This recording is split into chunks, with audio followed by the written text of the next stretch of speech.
Thank you. As previously mentioned, my name is Niko Mellino, and today I have a really interesting interview for you guys. It's going to be fairly educative, at least I hope so, and it's going to be on the topic of schizophrenia from one who has schizophrenia but also offers support in a clinical sense to those who also have schizophrenia. And it's going to be revolved around the author's book, When Neurons Tell Stories, A Layman's Guide to the Neuroscience of Mental Illness and Health by Erin Hawkes-Emiru. And I have the pleasure of having Erin on the show today. Now, before I introduce Erin, I'm just going to quickly read a little synopsis from the press release distribution site where Erin's book has had her official press release. In Erin's new book, When Neurons Tell Stories, A Layman's Guide to the Neuroscience of Mental Illness and Health, she brings neuroscience to life by postulating why neuroanatomy and neurochemicals matter when you are living with mental illness and addiction. Erin, whose graduate education is in neuroscience, works as a peer support worker in Vancouver, Canada. The stories told in this book are those of her clients. Erin's empathy for her clients is built on her own diagnosis of schizophrenia. In this book, she opens for the layman the neuroscience that may underlie not only the symptoms of mental illness and addiction, but also mental health more broadly. Erin holds a master's in neuroscience. She was a recipient for multiple scholarships, including 2 Natural Sciences and Engineering Research Council of Canada awards. In 2002, Erin was diagnosed with schizophrenia and went to be hospitalized 14 times. Finally, antipsychotic medication helped her regain wellness, stability, and hope. Her memoir, When Quietness Came, A Neuroscientist's Personal Journey with Schizophrenia, was published in 2002. Erin was awarded the prestigious Courageous to Come Back Award in 2019 from Vancouver Coastal Health. Since 2013, Erin's work on the AC team has been highly valued by her clients and colleagues. Her previous book was highly regarded and has received 4.4 out of 5 stars on Amazon from 27 reviews. One 5-star review from the US called it fantastic and very scientific. A 5-star review from Canada called it useful and inspiring, while a UK review said insightful into the mind of a schizophrenic. And now I have the pleasure in introducing the author of the book, Miss Erin Hawkes-Emiru. Did I say that right? Emiru? Emiru. Thank you for coming, Erin. How are you doing? I'm doing well. How are you? Great, thank you. Happy Mother's Day. Happy belated Mother's Day. Thank you. Did you have a good time on your special day? I did. My husband actually got stranded in traffic coming home from work, so I was with my daughter for a good long day. Oh, wow, that's beautiful. Again, congratulations. That's awesome. And also, congratulations on your book. Now, this is very exciting. This is, I feel like it's a field that there's always new novelties being mentioned, being documented, and it's the brain. The brain is one thing that we barely know anything about. So it's so intriguing to always talk to those that are very invested in the field, and especially yourself that has a very unique position in this field, being one that has schizophrenia, but then also works as a peer supporter, and that's a very unique position. So is there any way, just to start off, you could just introduce us to how you came to be a peer supporter or interested in neuroscience? In undergrad, I was doing a degree in developmental psychology, and as my elective, I took intro to neuroscience, which my friends all laughed at me and said, "Your elective is neuroscience?" And I said, yeah. And I just, like, when I found out how action potentials work at the level of biochemistry, oh man, I was hooked. Loved it. And loved that it was a field that had so many questions. I took intro and then intro number 2, and I switched my major. I wanted to do a degree then in neuroscience, but I'm dating myself. There were very, very few undergraduate programs in neuroscience then, so I took biology, chemistry, and then I still had the psychology, the developmental psychology, but then did a master's in neuroscience. And just from the introduction of your book, you talk about your educational career and how you were you just started your PhD, your doctor in neuroscience, and then something happened in your personal life that actually made you pull out of that. If you could just discuss a little bit about that. It was a little bit of a couple things, probably related to schizophrenia, has been my memory deficits. And that was a part of it. I just couldn't hold things in my head very long anymore. I was fine if I was in the middle of reading a paper or writing something academic when I had my sources right there beside me, but doing it off the top of my head, I couldn't. And so I was looking ahead to the comprehensive exam, which is oral without notes. And I was really sure I couldn't do it. I decided to stop. And then the next day I got a letter in the mail saying I had won a Michael Smith Award for my proposed research, which is too bad. I really wish I could have done the experiments that I had outlined. I had outlined to my committee about 5 years worth of experiments looking at schizophrenia in rats and learning and how that can actually change levels of different neurochemicals in the brain. That's just amazing to hear your story and just everything that you went through, despite you not being able to go through with the experiment, to be here and now on the show with me, speaking about you being a peer while having schizophrenia, but showing up for people that has the same condition. That's something that I really find admirable. Now that we've got that little introduction out of the way, we can go into your book a little bit right now. So again, I'm right now with Erin Hawkes-Emiru, the author of When Neurons Tell Stories, a layman's guide to neuroscience of mental illness and health. What really inspired you for this book? Because you also did write a book in 2012. If you could talk a little bit about that first book. The first book was a memoir of my experience with schizophrenia and its treatment. So it is mostly over maybe 8 or 10 years when I was in the worst of it. They hadn't found a medication or medication combination that really worked for me. And that and other factors led me to be hospitalized 14 times. When I first started writing it, I told someone I was writing a memoir and I was in my early 30s. And they're like, what? How could you have enough life experience to write a memoir? And I said, well...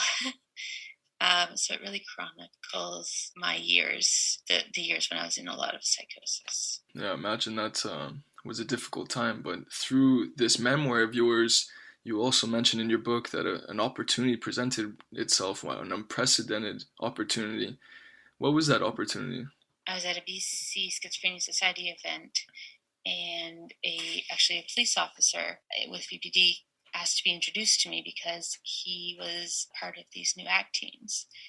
And he came over to me and he said, I read your book. I've heard about you. At the time, I was doing some public speaking by then. And he said he would really encourage me to apply for this job and that he really thought I'd be well suited to it, even though I didn't have relevant experience or education other than writing my book. But I applied. I went to the interview. The interview went great. It was the best job interview I've ever had. Came home, and then I think the next day they offered me the job. And I didn't really know what ACT teams did. I didn't really know what peer support workers did. But my colleagues really, we would go in twos for the first while when I was there, and I kind of learned from them different ways of supporting people. And then it just kind of grew into, I would do my own thing and see certain clients every week. And I just got really interested in their lives and really wanting to help however that looked like, whether it was sitting down and talking with them over coffee or helping them go get their blood work done or go shopping with some money they've saved. Yeah, just such a varied job, but a lot of talking. Or for my part, hopefully a lot of listening. Oh yeah, that sounds like quite a fruitful job, and just such one of those relationships that you might acquire that are lifelong in retrospect, because I just feel like it'd just be so personal, and how could you not like those jobs that are so personal, and especially like we mentioned with your own situation with knowing what it's like to have schizophrenia. I'm sure that your clientele are so receptive to that, and that's so so encouraging for them. If you could just talk a little bit about that, because I know that's kind of a way that you segued into your book, the book that we're talking about, the When Neurons Tell Stories, because this is a book about your experience with your peers, is it not? Yeah. The sort of the backbone of the book is their stories, and that's what started me on this idea. I was itching to write something else. I had just finished. I had done online certificate in mental health and addictions through CellCare. And after I had electronically submitted my last term paper, I'm like, I don't want to stop writing. And I'm like, well, I don't want to write about completely myself again. I've done that with the memoir. But then I thought, well, what about my clients? And I began to think of all their stories that they had. And then I just naturally brought in the neuroscience, and it's not really saying what's going on in so-and-so's brain. It's like, this person is going through this experience. I wonder if this might be going on in their brain, that might be going on in their brain. So it's not hard and fast facts.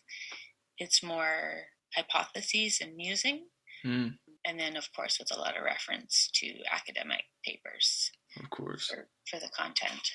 Of course. And I guess on that note, do you have any theories on why and how 1% of people develop schizophrenia? Because I know that's one thing that you did mention in, I think, the second chapter, that, the committee is still out, or the jury is still out on that. And I know that's the million-dollar question, of course.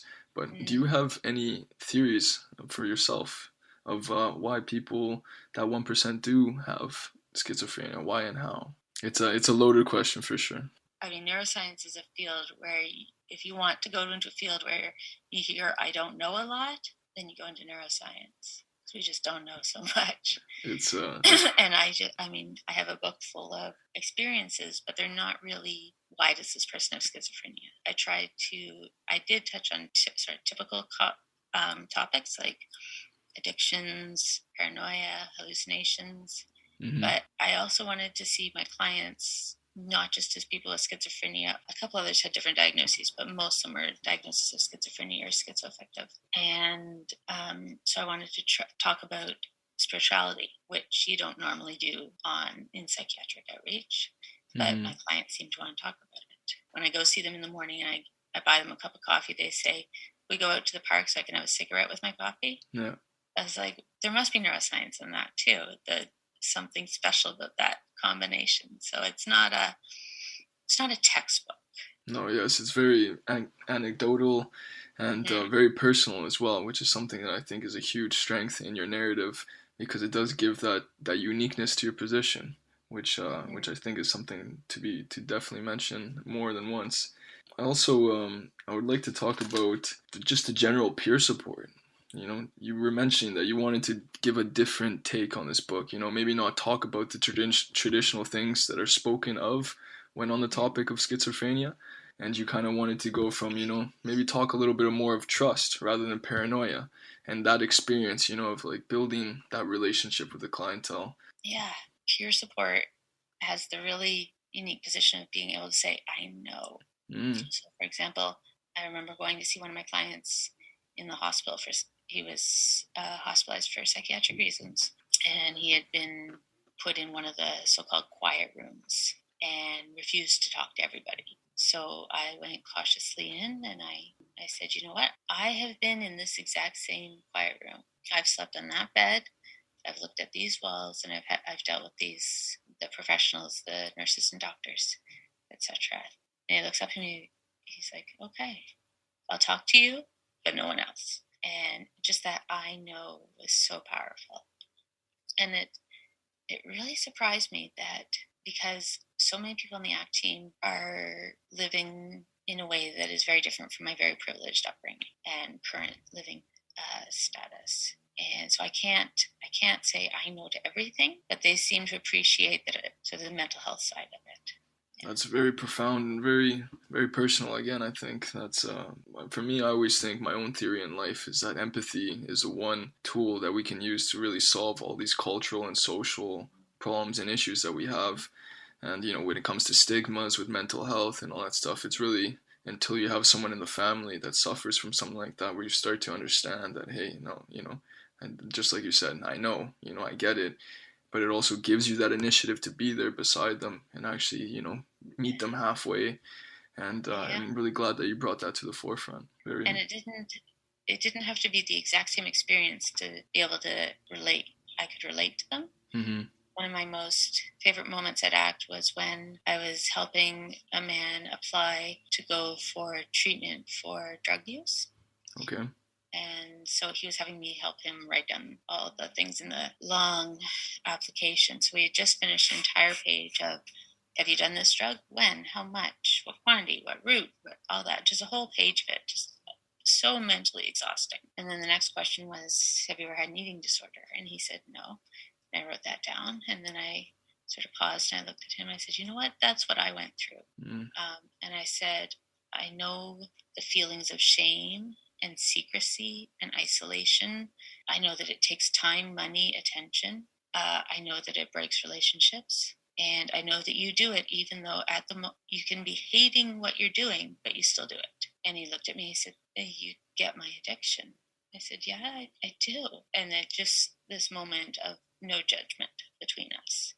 So even though I had gone through nothing like what he had gone through, I could still understand the emotions underneath it. Of course, the mask had been taken off, and you almost could see the person for who they are. They could allow you to see who you are, and I often talk about my friends with this too. I like to say, for us humans, sometimes it's easier to touch than to be touched. In the sense, it's easier just to maybe be the protagonist and just maybe control things through your language or whatever. But it's hard to be receptive and really let people into you.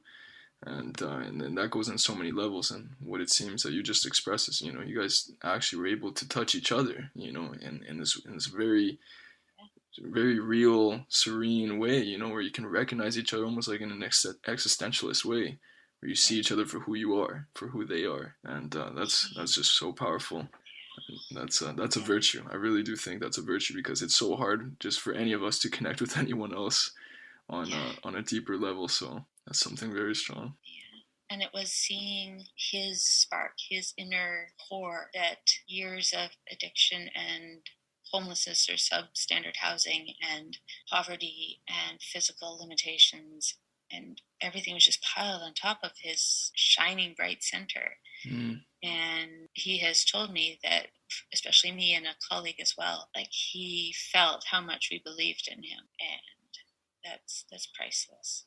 To hold that for someone when they can't really hold on to it themselves and just sort of offer it back. But now, since we are in our last minute, is there any final remarks that you would like to say to our listeners? To anyone maybe that is suffering with mental health or wants to get into the field? Suffering from mental health, say try and see a book for sport. Whether you receive it or give it or both, it's a unique opportunity on either side.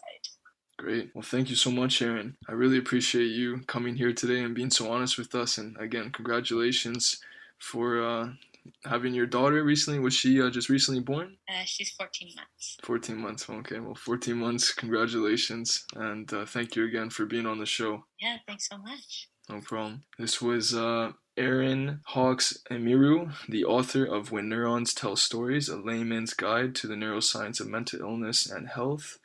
And this was Niko conducting the interview. Back to you, Sarah.